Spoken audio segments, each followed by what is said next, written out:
So yan na mga katuris, nag-start na yung ating guest dito sa part 3 natin na tinatawag nating zipline. So ito na siya mga katuris, start yung zipline ng ating unang guest.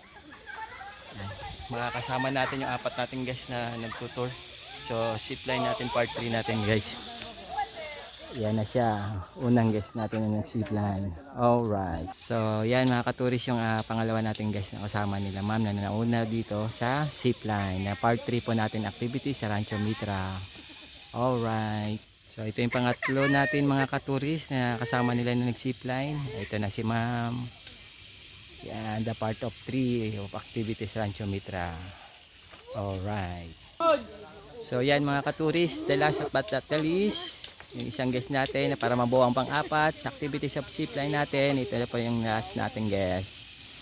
Yan, alright, so ito na sila lahat, magkakasama na po sila lahat.